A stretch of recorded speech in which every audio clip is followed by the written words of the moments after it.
नमस्कार, PCS up to date programme में आपका स्वागत है। मैं हूं अमृत उपाध्याय। दिन भर चर्चा में रहे नेशनल इंटरनेशनल इंपॉर्टेंट इवेंट्स के साथ साथ राज्य स्तर की सूचनाओं को कवर करने वाले इस प्रोग्राम को इस तरह डिजाइन किया गया है कि आपकी परीक्षा में इससे सवाल बन सके।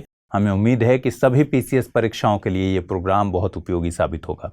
खबरों में आगे बढ़ें उससे पहले आप सबके लिए जरूरी सूचना ये है कि आप इस बुलेटिन की खबरों को यदि पीडीएफ फॉर्मेट में पढ़ना चाहते हैं तो मेरे टेलीग्राम चैनल अमृत उपाध्याय 007 पर जाइए, वहां आपको इसकी पीडीएफ मिल जाएगी। आइए खबरों की शुरुआत करते हैं। हाल ही में डीसीजीआई यानी drugs controller general of India ने सीरम इंस्टीट्यूट ऑफ इंडिया को सर्वाइकल कैंसर की वैक्सीन बनाने की मंजूरी दे दी है। यह भारत की पहली स्वदेशी क्वाड्रीवैलेंट ह्यूमन पैपिलोमा वायरस वैक्सीन होगी।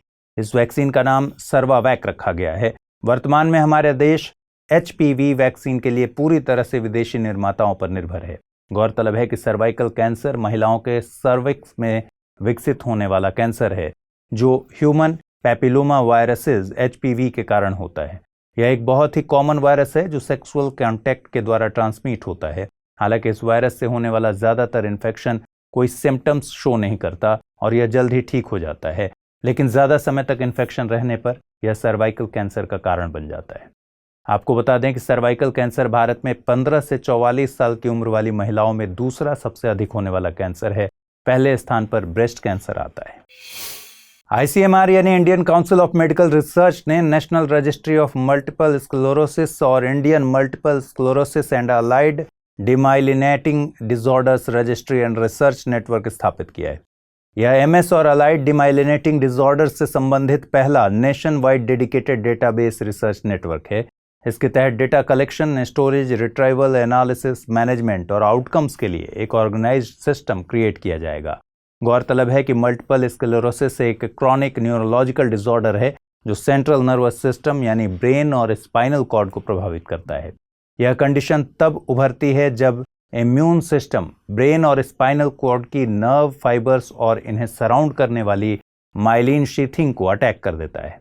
यह टिपिकली 20 से 40 साल की उम्र के लोगों को प्रभावित करता है।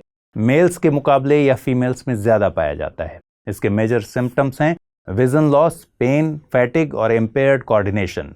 इन सिम्टम्स की सीवियरिटी और duration person to person vary करती है।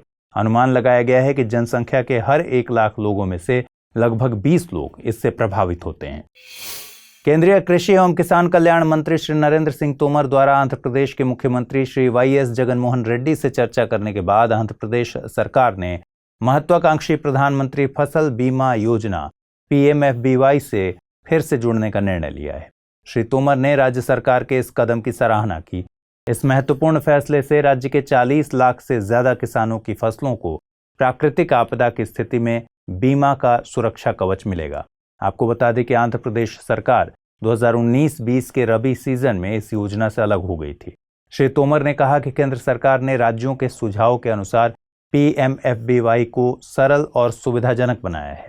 केंद्र सरकार राज्यों के साथ मिलकर किसानों की स्थिति सुधारते हुए उन्हें समृद्ध बनाने और कृषि को उन्नत खेती के रूप में बदलने के लिए लगातार कोशिश कर रही है। बैठक में श्री रेड्डी ने राज्य में पीएमएफबीवाई को फिर से लागू करने को लेकर केंद्र सरकार को धन्यवाद दिया।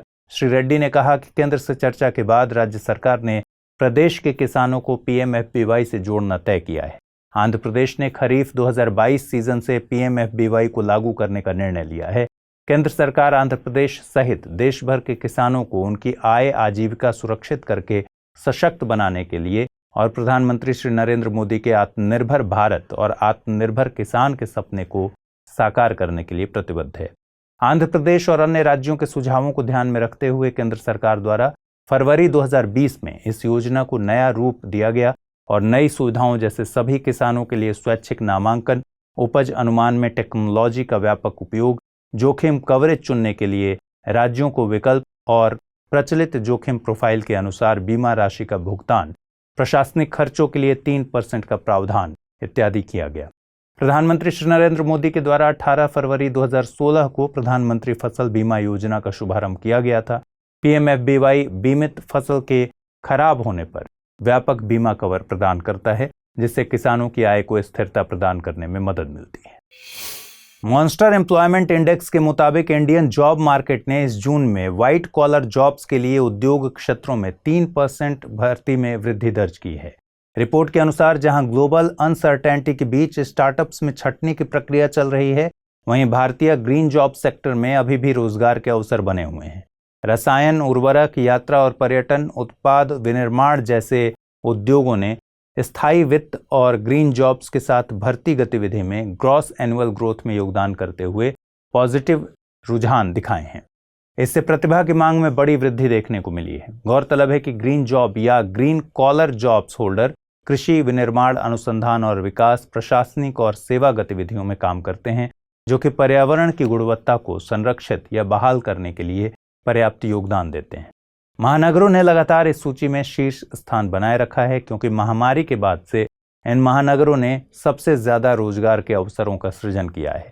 इसके अलावा भारतीय रासायनिक उद्योग के विकास के साथ रसायन, प्लास्टिक, रबर, पेंट, उर्वरक, कीटनाशक उद्योग में भी ग्रीन जॉब्स की बढ़ती मांग के कारण गति में वृद्धि देखी गई है। 2025 तक 8 लाख करोड़ रुपए के निवेश को आकर्षित करने वाले इस सेगमेंट में तकनीकी नवाचार और औद्योगिक संचालन और विनिर्माण में रसायनों के उपयोग में वृद्धि देखी गई, जिससे कौशल और अनुभव की मांग बढ़ गई है।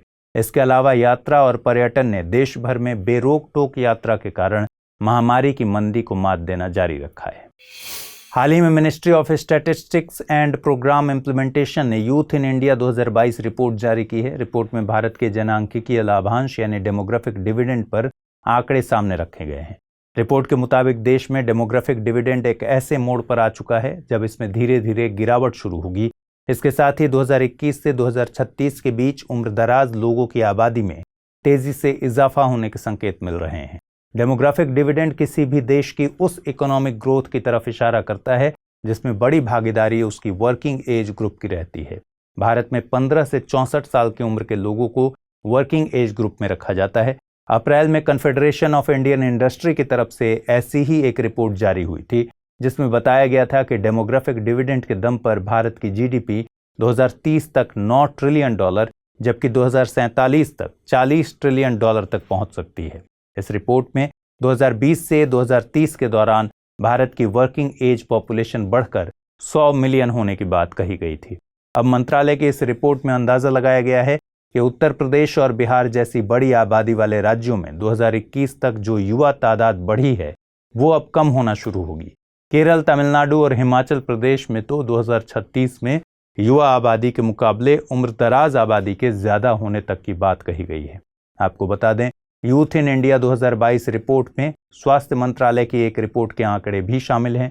रिपोर्ट में बताया गया था कि 2021 में भारत ने 15 से 29 साल तक की आबादी करीब 27% तक थी, लेकिन 2031 तक यह गिरकर 24%, जबकि 2036 तक महज 22.7% ही रहेगी। इसके साथ ही 15 साल तक की उम्र वाली आबादी में तेजी से गिरावट आने के संकेत रिपोर्ट में शामिल हैं। आज के अप टू डेट पर आधारित सवालों को देखते हैं। पहला सवाल है, सर्वाइकल कैंसर किस वायरस से होता है? एईची virus, human papilloma virus, rota virus या फिर जीका वायरस? दूसरा सवाल, मल्टीपल स्क्लेरोसिस किस प्रकार का रोग है? इन्फेक्शियस, वायरल, ऑटो इम्यून या फिर ब्लड रिलेटेड? तीसरा सवाल है, प्रधानमंत्री फसल बीमा योजना का शुभारंभ कब हुआ? 18 फरवरी 2014, 18 फरवरी 2015, 18 फरवरी 2016 या फिर 18 फरवरी 2017? और चौथा सवाल, हाल ही में यूथ इन इंडिया रिपोर्ट जारी की गई। यह रिपोर्ट किस मंत्रालय ने जारी की है? सांख्यिकी एवं कार्यक्रम कार्यान्वयन मंत्रालय, स्वास्थ्य मंत्रालय, श्रम मंत्रालय या फिर गृह मंत्रालय? तो आज के इस बुलेटिन में फिलहाल इतना ही। कल रात आपसे फिर मुलाकात होगी। अपना ख्याल रखिए, ठीक से पढ़ाई कीजिए। नमस्कार।